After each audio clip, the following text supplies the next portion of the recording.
건강보험의 보장성을 강화하는 이른바 문재인 케어를 철회하라며 거리로 나왔습니다.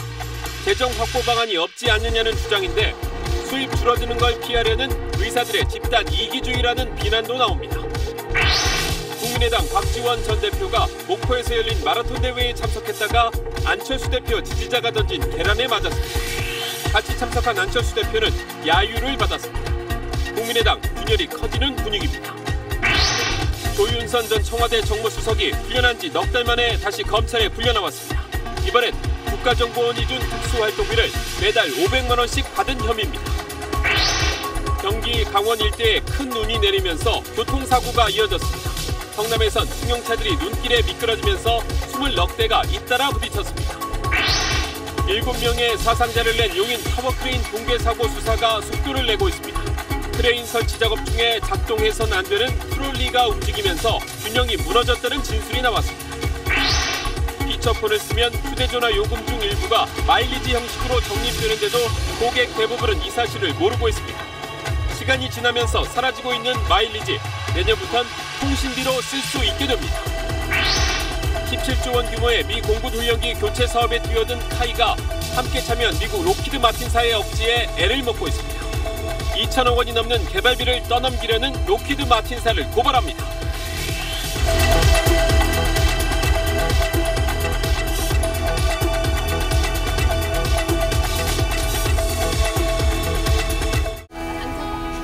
마스크가 필요 없는 세상으로. 내일을 바꾸는 현대 수소전기차. 여러분 안녕하십니까? 오늘 서울 도심에서 10,000명이 넘는 의사들이 모여 이른바 문재인 케어 반대를 외쳤습니다. 문재인 케어는 건강보험 혜택을 확대하는 정책입니다.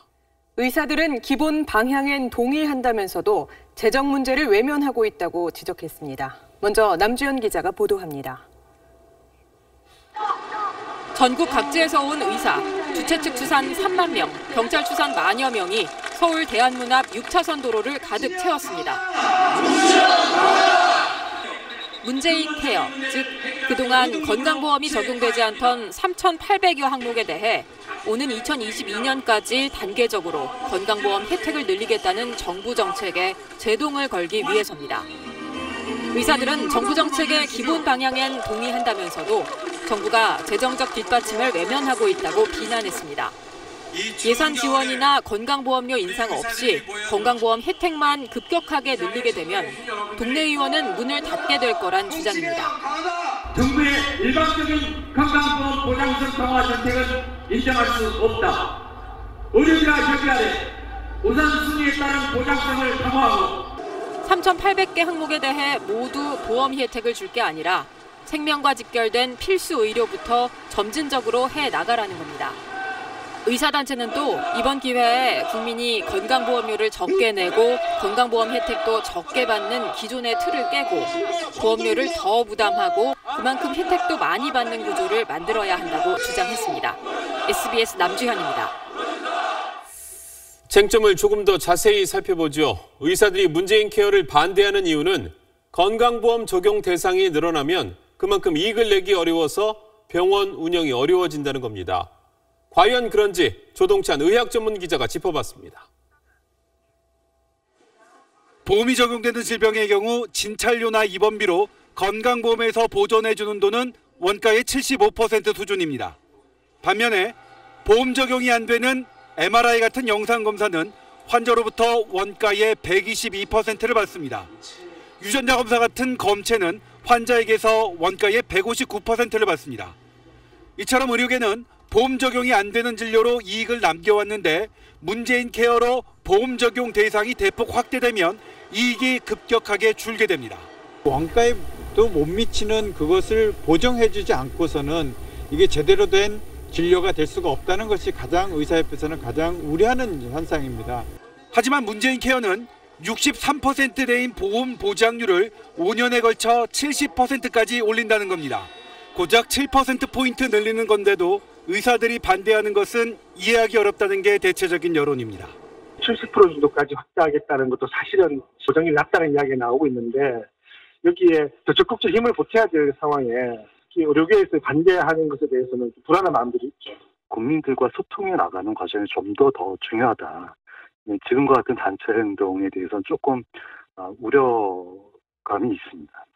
정부는 문재인 케어로 건강보험 적용 대상은 늘게 되겠지만 대신 보험에서 보전해주는 금액이 늘기 때문에 동네 의원이 망할 거라는 의사들의 주장은 옳지 않다고 반박했습니다.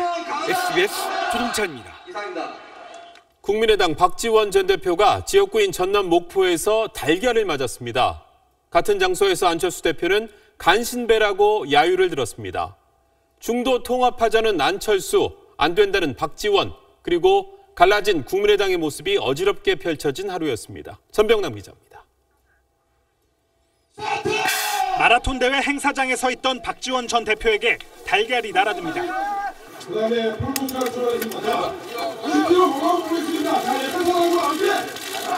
통합론의 제동을 그만 걸라는 안철수 대표 지지자의 항의 표시입니다. 박 전 대표는 내가 맞아서 다행이라며 대수롭지 않은 듯 넘겼지만 자신의 지역구 목포에서 당한 봉변이라 유쾌할 리가 없습니다. 공개 수모를 당한 건 안철수 대표도 마찬가지. 간신배라는 원색적인 야유가 튀어나왔습니다.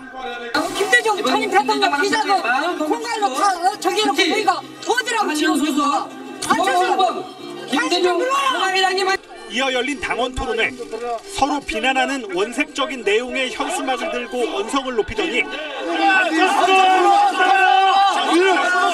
결국 갈등은 몸싸움으로까지 번졌습니다.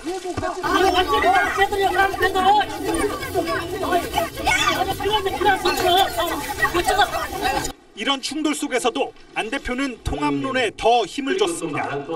삼지대가 커지는 구도를 양당이 가장 두려워합니다. 정치는 상대가 두려워하는 정확하게 그 일을 해야 됩니다. 호남 중진들을 비롯한 통합 반대파는 이번 주 광주를 방문해 맞불을 놓기로 했습니다. 심리적 분당 상태라는 평가가 나올 정도로 내부 갈등의 골이 깊다는 게 여실히 드러난 하루였습니다. SBS 전병남입니다. 조윤선 전 청와대 정무수석이 구치소에서 나온 지 넉 달 만에 다시 검찰에 소환됐습니다. 이번엔 국정원에서 매달 특수활동비를 상납받은 혐의를 조사받고 있습니다. 보도에 손형한 기자입니다. 조윤선 전 청와대 정무수석은 오늘 오전 9시 비교적 굳은 표정으로 검찰에 출석했습니다. 지난 7월 문학의 블랙리스트 사건으로 1심에서 집행유예로 풀려난 지 넉 달 만에 소환된 겁니다. 검찰 수사에 성실히 임하도록 하겠습니다. 감사합니다. 조 전 수석은 박근혜 정부 시절 정무수석으로 있으면서 매달 국정원에서 특수활동비 500만 원을 상납받은 혐의를 받고 있습니다. 추명호 전 국정원 국장이 가져온 800만 원을 신동철 전 청와대 정무비서관이 300만 원, 조 전 수석이 500만 원을 나눠 가졌다고 검찰은 보고 있습니다. 이렇게 조 전 수석이 챙긴 특수활동비는 모두 5천만 원 정도로 검찰은 파악하고 있습니다. 조 전 수석은 대기업을 동원해 특정 보수단체를 지원했다는 이른바 화이트리스트 의혹에도 연루된 혐의를 받고 있습니다. 검찰은 청와대 정무수석실이 정경련을 압박해 수십 개의 보수단체에 69억 원을 지원하고 관제 시위를 주문한 것으로 보고 있습니다. 검찰은 특활비 화이트리스트 이 두 사건의 정점엔 박근혜 전 대통령이 있다고 보고 있습니다. 조 전 수석을 비롯한 관련자들의 조사가 마무리되면 박 전 대통령에 대한 조사 시기와 방법을 검토할 예정입니다. SBS 손형환입니다. 오늘 하루 경기 강원 지역의 많은 곳은 10cm 이상 눈이 내렸습니다. 성남에서 눈길에 차량 20여 대가 잇따라 부딪혔고 의정부 경전철 운행이 한때 중단되기도 했습니다. 김관진 기자가 보도합니다. 온종일 쉴 새 없이 내린 눈이 도로의 차선을 감춰버렸습니다. 차량은 눈밭으로 변한 도로 위를 엉금엉금 기어가다시피 합니다. 골목길은 제설차가 오지 못해 빙판길이 됐습니다. 상당히 불편하죠. 이런데 골목골목을 치워줘야, 여기가 시발점이니까 치워줘야 우리가 대로변을 나가는 거잖아요. 사고도 잇따랐습니다. 성남시 산성역 사거리에서는 차량 24대가 잇따라 부딪혔습니다.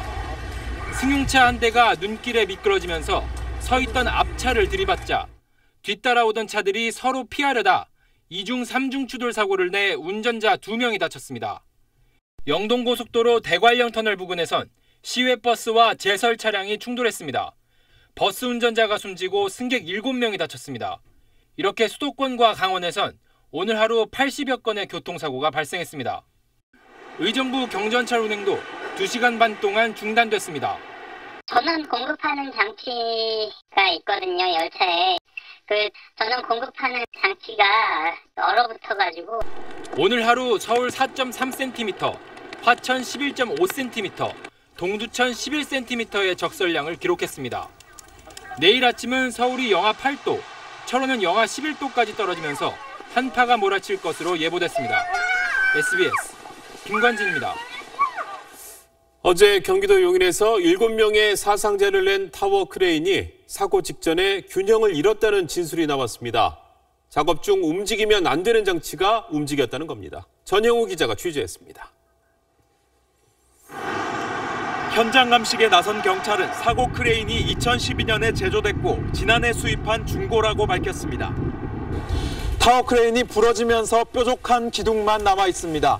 보시는 것처럼 위에 달려있던 조종석도 곤두박질 치면서 부서졌습니다. 경찰은 남아있는 60m 부분도 해체해 조사할 방침입니다. 경찰은 사고 직전 크레인의 트롤리라는 장치가 움직였다는 목격자 진술을 확보했습니다. 트롤리는 타워 크레인에서 팔처럼 자재를 들어올리는 도르래 같은 장치입니다. 완전히 조리가 안 된 상태에서 트롤리를 움직였다고 하니까 크레인을 설치할 때 트롤리를 움직이면 무게중심이 흔들려 무너질 수 있습니다. 이번 사고의 사상자 7명 중 크레인 기사를 제외하고는 모두 2차 하청업체 직원들로 드러났습니다. 건설업체가 크레인 업체에 하청을 줬고 이 업체가 또 크레인 설치 작업만 재하청을 준 겁니다. 식구들도 그렇고 위험하니까 안 했으면 좋겠다 해서 그만뒀었어요. 다시 크레인을 한 거는 저는 사실 몰랐어요. 재수 씨도 몰랐고. 사고 크레인은 또 지난달 국토부 위탁기관의 정기검사를 통과한 것으로 드러나 검사가 제대로 됐는지도 의문이 제기되고 있습니다. SBS 전영우입니다. 인천의 한 학교 앞 공원에서 70대 노인들이 죽은 개를 잔인하게 훼손한 사건이 뒤늦게 알려져 논란이 되고 있습니다. 이 장면을 목격한 여중생이 처벌을 강화해달라며 청와대 게시판에 올린 글에는 3만 명 넘는 사람들이 동의했습니다. 임찬종 기자입니다. 지난달 29일 인천의 한 중학교 옆 공터입니다. 남성 2명이 불을 피운 뒤 무언가를 토막내기 시작합니다. 이들이 훼손한 것은 개의 사체였습니다. 이 장면을 목격한 여중생은 학교 인근 공터에서 잔인한 일을 벌였다며 남성들을 경찰에 신고했습니다. 또 청와대 국민청원 게시판에도 동물 학대 관련 법을 강화해달라는 글을 올렸습니다. 지난달 29일 올라온 이 글엔 3만 4천 명 이상이 동의의 뜻을 밝혔습니다. 학교 선생님이 해당 사건에 대해서 저희 쪽으로 전화로 제보를 주셨어요. 그걸 목격한 사람들에게도 충분히 심리적으로 굉장한 고통을 줄 수 있는 거죠. 수사에 나선 경찰은 인근 CCTV 등을 분석해 개를 훼손한 70대 남성 2명과 이들에게 개를 맡긴 70살 여성을 입건했습니다. 이들은 죽어있는 개를 발견한 뒤 식용으로 쓰려고 토막내고 불을 피웠다고 진술한 것으로 알려졌습니다. 경찰은 이들이 개 주인 허락 없이 개 사체를 훼손했다고 보고 점유물 이탈 횡령 혐의 적용을 검토하고 있습니다. 그러나 개 주인을 찾지 못하면 점유물 이탈 혐의 적용이 어렵기 때문에 폐기물 관리법 위반 혐의 적용도 검토하고 있습니다. SBS 임찬종입니다. 전남 나주의 한 골프장에서 건설사 회장이 골프장 여직원에게 폭언과 폭행을 한 혐의로 고소당했습니다.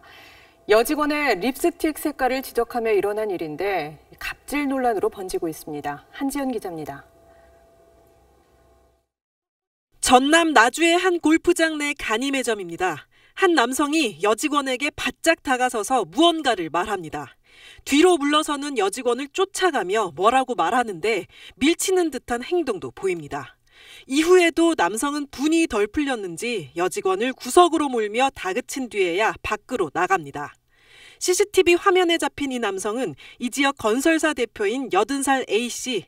A씨는 지난 1일 골프장 간이 매점에서 인사를 건네던 골프장 여직원 48살 B씨를 향해 폭언한 것으로 알려졌습니다. 립스틱 색깔이 너무 빨갛다는 게 이유였습니다.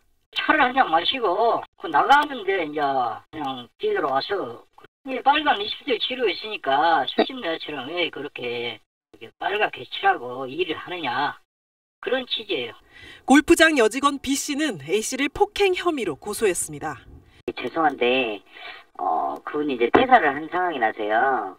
저희가 따로 이렇게 말씀을 드릴 수는 없습니다. 경찰은 피고소인과 목격자 등을 소환해 정확한 사건 경위를 조사할 방침입니다. SBS 한지연입니다. 무섭게 치솟던 비트코인 가격이 급락해서 국내 시장에선 한때 40%까지 폭락했습니다. 글로벌 시장에서도 가격이 하락했지만 특히 국내 시장에서 큰 폭으로 떨어졌습니다. 정현 기자가 보도합니다. 국내 시장에서 1비트코인은 오늘 낮 한때 1,399만 8천 원까지 급락했습니다. 이틀 전 2,480만 원까지 치솟은 이후 1,000만 원 이상 떨어진 겁니다. 글로벌 시장에서도 가격이 떨어졌지만 국내 시장에서 유독 하락폭이 컸습니다. 세계 최대 파생상품 거래소인 미국 시카고 옵션 거래소가 우리 시각으로 내일 아침 8시 비트코인 선물 거래를 시작하는데 변동성이 커질 것을 우려한 투자자들이 내다 팔고 있는 것으로 보입니다. 많은 기관들이 비트코인 선물에서 하락에 베팅하는 포지션을 취할 거라는 보도가 이어지고 있습니다. 앞으로 불확실성이 커지고 있다는 판단하에 가격의 상승세가 꺾였다고 보이고요. 이에 더해 정부가 강력한 규제를 내놓을 것이라는 전망도 국내 투자 심리를 끌어내렸습니다. 법무부를 중심으로 한 가상통화 합동 TF는 오는 15일 정부 차원의 규제안을 논의합니다. 법무부는 가상화폐 거래의 심각성과 이에 대한 대책에 대해 논의할 계획이지만 아직 구체적인 규제안은 확정되지 않았다고 밝혔습니다. 암호화폐 업계에서는 이번 규제안에 투자 금액이나 투자 자격을 제한하는 내용이 포함될 것으로 예상하고 있습니다. SBS 정연입니다. 쓰레기를 수거하는 환경미화원들은 주로 심야나 새벽 시간대에 일을 합니다. 주민들의 민원과 작업 편의 때문이라는데 문제는 이 야간 작업을 할 때 사고가 더 많이 난다는 겁니다. 꼭 밤샘 작업을 해야 하는 걸까요? 강청환 기자가 보도합니다. 서울시 환경미화원들의 일과는 밤 10시부터 시작됩니다. 짙은 어둠에 시야 폭이 줄고 백미러에 의존하다 보니 뒷바퀴에 주차 표지판이 걸리거나 환경미화원들 앞에서 아슬아슬하게 멈춰서기도 합니다. 수신호나 주로 이제 소리로 알아듣게 되죠. 아무래도 밤에 야간에 하다 보니까. 발판에 매달려 이동하는 미화원들에겐 야간에 질주하는 차량도 큰 위협입니다. 이렇게 큰 대로에서는 차 속도가 굉장히 빠릅니다. 새벽에 술 드시고 운전하시는 분들 있잖아요. 음주운전 하다가 사고 날 수도 있으니까요. 실제로 지난 5월 대전에선 작업하던 쓰레기 수거 차량을 음주 차량이 들이받아 환경미화원 1명이 숨졌습니다. 이렇게 위험한데도 굳이 밤에 작업하는 이유는 뭘까? 하룻밤 동안 골목을 돌며 쓰레기를 걷어 매립장까지 왕복하기를 4차례. 정해진 작업량을 끝내려면 차가 안 막히는 밤에 할 수밖에 없다는 겁니다. 낮에 교통체증도 있고 그래가지고 야간을 해요, 야간. 밤에 다 치우지 않으면 주민 민원이 쏟아진다는 게 또 다른 이유입니다. 주민들이 지저분한 걸 보기 싫어하니까 야간에 근무를 하는 거예요. 그래 날 밝으면 깨끗하잖아요. 과연 그럴까? 경기도 의왕시는 2011년 야간 작업을 없애고 주간에만 작업하도록 감독하고 있습니다. 그 이후 야간보다는 차량 정체 때문에 작업 속도가 다소 느려졌지만 안전사고는 크게 줄면서 지난 2년간 단 한 건도 없었습니다. 했을 때가 낫죠. 안전도 더 보이는 시야가 훨씬 더 낫습니다. 주민에게도 주간 작업의 이점을 적극적으로 이해시켜 지금은 민원이 1년에 2-3건에 불과합니다.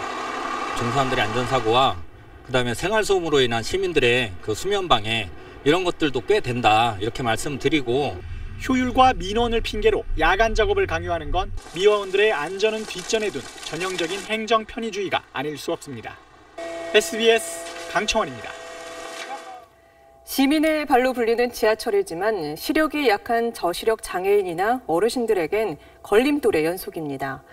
역에 도착해서 승강장 가는데 30분 가까이 걸리기도 하는데 해결책은 없는지 권란 기자가 짚어봤습니다. 지하철을 타고 김포공항으로 나선 저시력 장애인 손지민 씨. 역에 들어서자 휴대전화 카메라부터 꺼냅니다. 확대하거나 아니면 사진을 찍어서 한 글자씩 봐야 잘 보이거든요. 제 시력으로는.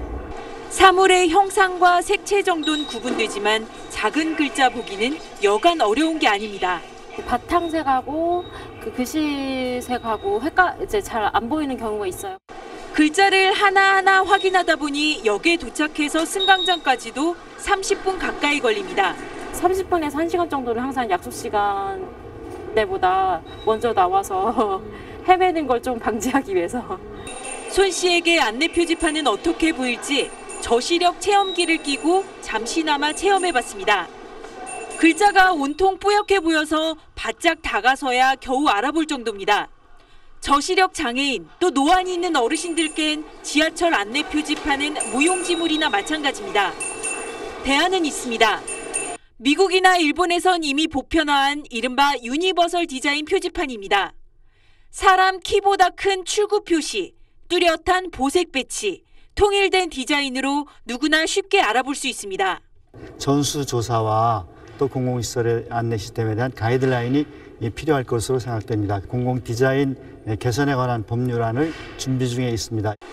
이동권을 충분히 보장받지 못하는 국내 저시력 장애인은 전체 시각장애인의 87%인 22만 명, 또 노인 인구는 677만 명에 이릅니다. SBS 권란입니다. 내년 2월 동계올림픽 기간에 평창 주변 숙박업소들이 숙박비 부풀리고 배짱 부린다는 소식 전해드렸습니다만 변화가 생겼습니다. 가격 낮추고 안 받던 사전 예약도 받기 시작했습니다. 무슨 일이 있었던 건지 조재근 기자가 취재했습니다. 강릉시 경포 주변의 한 모텔. 이 업소는 올림픽 기간에 하루 숙박비로 30만 원 넘게 내야만 예약할 수 있었던 작은 방을 최근 20만 원으로 낮췄습니다. 과했다는 생각은 기본적으로 누구나 가지고 있을 겁니다. 욕심만 잔뜩 부린 거죠. 낮춰서라도 편안하게 손님 받고 싶은 마음이 많은 거죠. 인근의 이 펜션도 내년 2월 동안 침대 하나에 취사도 되는 방은 20만 원에 복층 구조의 침대가 2개인 방은 25만 원을 받기로 했습니다. 두세 달 전보다 대폭 내린 겁니다. 올림픽 대목을 노리고 폭리를 취하려 한다는 비난이 커지면서 예약 문의가 급격히 줄었기 때문입니다. 떨어뜨리고 나니까는 이제 예약 문의도 들어오고 대사관에서도 이제 연락이 오고 몇 군데가 왔었거든요. 강릉시가 최근 개설한 숙박업소 정보 시스템도 숙박비 하락에 일조했습니다. 강릉 지역 579개 업소에 예약 가능한 날짜와 가격을 지역별로 업종별로 공개해 요금 인하를 유도하고 있습니다. 200여 개소가 30-40% 가격 인하를 하였고 그중 58개소는 최초 희망 가격에서 절반 가격으로 가격을 낮추었습니다. 강릉시는 터무니없이 높은 가격을 받는 업소에 대해 건축과 소방, 위생 분야 합동 점검을 실시하고 세무조사를 의뢰하는 등 숙박요금 인하를 지속적으로 유도해 나간다는 계획입니다. SBS 조재근입니다. 통신사도 항공사처럼 마일리지 제도가 있습니다. 피처폰 사용할 경우에 요금에서 일정액을 적립해 주는 거죠. 하지만 고객들이 잘 모르고 사용할 때도 많지 않아서 7년이 지나면 자동 소멸됐습니다. 그동안 통신사들만 좋은 일 시켜줬던 건데 내년부터는 달라집니다. 단독 보도 김수형 기자입니다. 휴대전화 사용자들은 통신사 멤버십 서비스는 알아도 마일리지는 잘 모릅니다. 처음 듣는. 네, 처음 들어요. 저는 마일리지가 있다는 거는. 스마트폰 전인 피처폰 시절 통신사들은 휴대전화 요금 1,000원당 5에서 10원 정도 마일리지를 적립해 고객에게 제공해줬습니다. 부가 서비스 소액 결제 등에 사용할 수 있지만 고객 대부분은 이를 알지 못했습니다. 더구나 마일리지는 적립한 지 7년이 지나거나 통신사를 옮기면 자동으로 사라졌습니다. 2013년부터 5년 동안 자동 소멸한 마일리지는 모두 1,655억 원이나 됩니다. 통신 3사가 조용히 꿀꺽한 셈입니다. 남은 마일리지는 통신 3사 전체로 800억 원이 안 되는 것으로 추산됩니다. 과학기술정보통신부는 이동통신 3사와 협의를 거쳐 내년부터 마일리지를 이용해 통신비를 결제할 수 있게 했습니다. 통신 서비스 이용자들한테 특히 마일리지 갖고 계신 분들한테는 통신 요금을 경감하는 데 분명히 도움이 될 것이라고 생각합니다. 내년 3월까지 전산 작업을 거쳐 마일리지를 돌려주겠다는 계획이지만 마일리지가 이미 소멸한 고객도 많아 통신사들의 대책 마련이 너무 늦었다는 비판을 피하기 어렵게 됐습니다. SBS 김수영입니다. 검찰이 지금 우병우 전 민정수석을 소환해 조사하고 있습니다. 국정원의 진보 성향 교육감 사찰과 과학계 블랙리스트 작성을 지시한 혐의입니다. 정규진 기자 전해주십시오. 네, 서울중앙지검입니다. 서울중앙지검이 오늘 우병우 전 민정수석을 비공개로 소환해 조사하고 있습니다. 지난달 29일 소환한 지 11일 만입니다. 검찰은 우병우 전 수석을 상대로 국정원의 진보 성향 교육감들의 뒷조사를 지시한 혐의와 박근혜 정부에 반대하는 과학계 인사들에 대한 블랙리스트 작성에 관여한 혐의에 대해 조사하고 있습니다. 검찰은 이에 앞서 지난 6일 김대중 정부에서 환경부 장관을 지낸 김명자 과총회장을 소환해 참고인으로 조사했습니다. 어제는 조희연 서울시 교육감을 참고인으로 불러 뒷조사 피해 여부를 조사했습니다. 검찰은 우 전 수석에 대한 조사를 마치면 조만간 우 전 수석에 대한 구속영장을 세 번째로 청구할 방침입니다. 지금까지 서울중앙지검에서 SBS 정규진입니다. 요즘에 10대 청소년들이 많이 쓴다는 일명 급식체 문장입니다.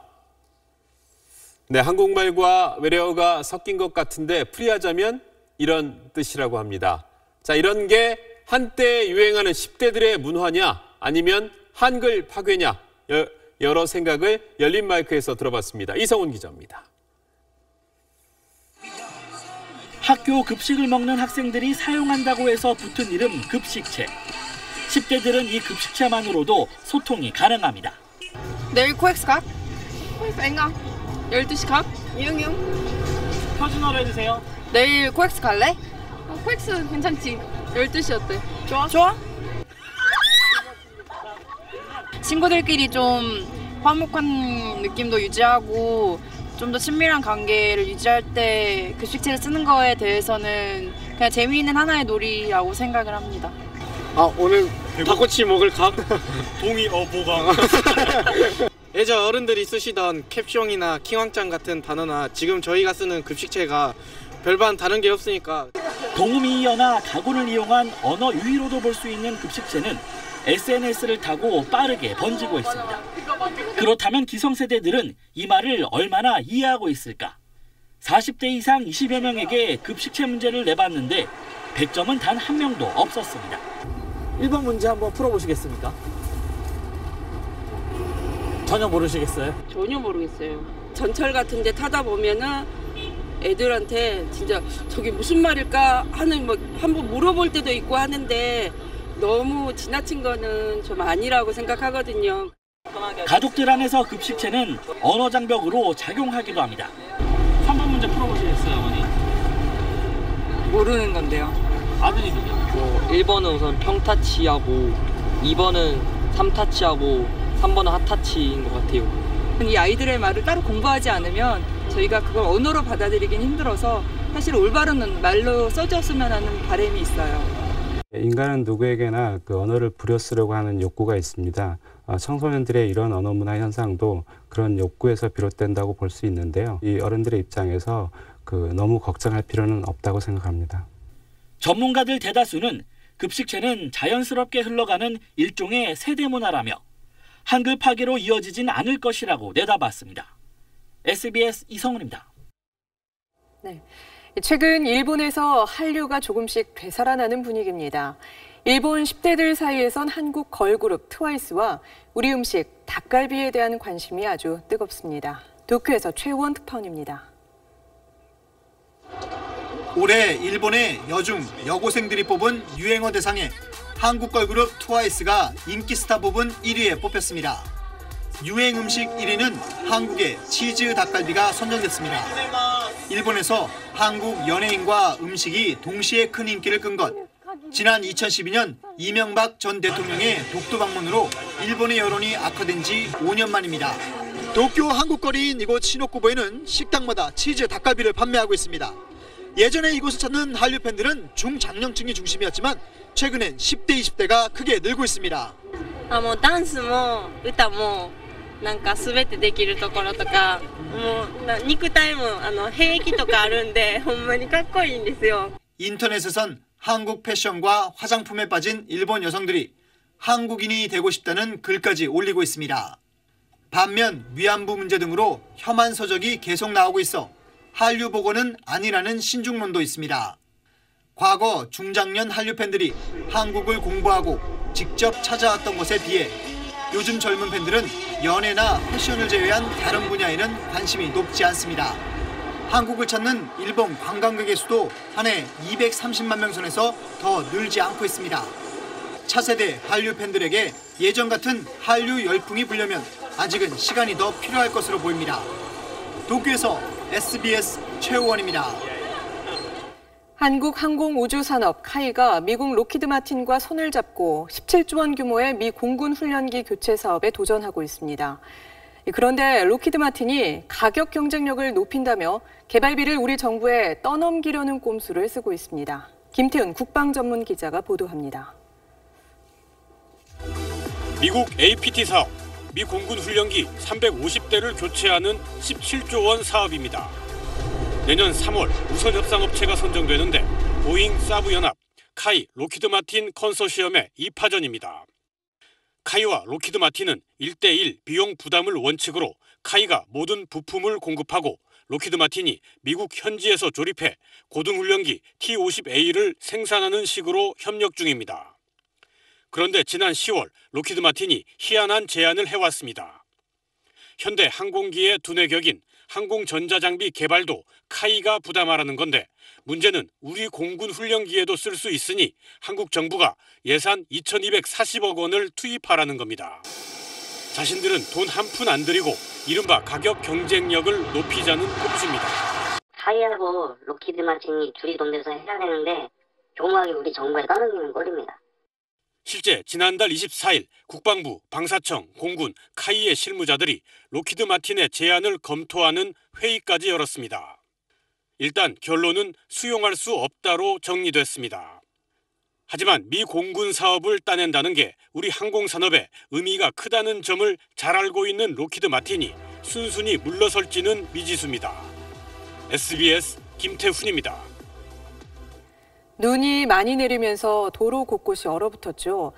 이런 빙판길에서 실험을 해보니 시속 30km가 넘으면 차량을 통제하기 어려운 것으로 나타났습니다. 이강 기자가 보도합니다. 길을 막고 늘어선 차들이 갑자기 나타나고 서둘러 속도를 줄여보지만 멈춰선 차를 그대로 들이받습니다.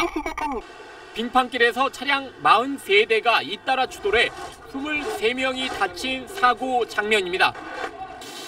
빙판길과 같은 조건을 만들어 실험해봤습니다. 자, 20km입니다. 출발! 시속 30km 이하에선 회전하는 방향 반대로 핸들을 돌려 차체를 바로잡을 수 있습니다. 카운터 스티어, 이른바 역 핸들 조작인데 이때 브레이크를 밟으면 안 됩니다. 시속 30km를 넘는 순간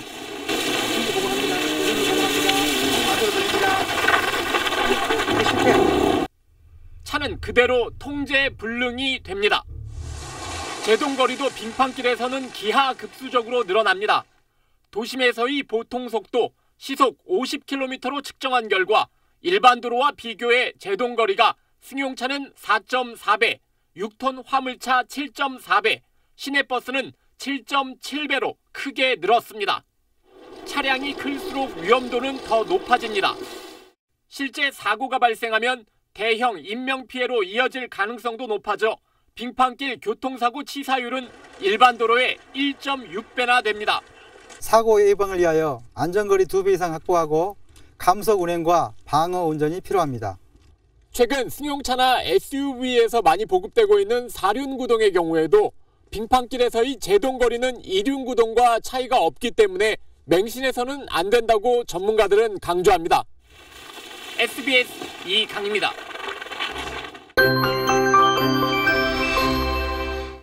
찬바람이 강하게 불면서 날이 다시 추워지고 있습니다. 내일부터는 강력 한파가 기승을 부릴 텐데요. 현재 강원 영서지방에는 한파주의보가 발효 중이고요. 내일 아침 기온은 서울이 영하 8도, 철원이 영하 11도 등 오늘보다 최고 6도가량 낮겠습니다. 한낮에도 기온이 거의 오르지 못하면서 대부분 영하권에 머물겠습니다. 특히 화요일에는 서울 아침 기온이 영하 12도까지 곤두박질치는 등 한파가 절정에 달하겠습니다. 또 눈 소식도 있습니다. 내일 새벽부터 모레 낮까지 충남 서해안 지방은 1에서 5cm, 호남 서해안 지방은 최고 15cm가량의 눈이 예상됩니다. 내일 새벽 사이 중부 서해안 지방에선 옅은 황사가 나타나는 곳이 있겠습니다. 현재 호남 서해안 지방은 강풍특보가 발효 중인 가운데 내린 눈이 그대로 얼어붙어 빙판길도 우려됩니다. 이번 강력 한파는 주 중반까지 이어지겠습니다. 내셨습니다. 경기 의왕에서 환경미화원들이 밤이 아닌 낮에 일했더니 사고가 확 줄었다고 합니다. 낮에 집 앞에 청소차 서 있으면 조금 불편할 수는 있겠지만 미화원들이 더 안전해진다면 저는 기꺼이 감수하겠습니다. 여러분은 어떠십니까? 뉴스 마치기 전에 우병우 전 수석 소환조사는 조금 전 끝났다는 소식도 전해드립니다. 고맙습니다.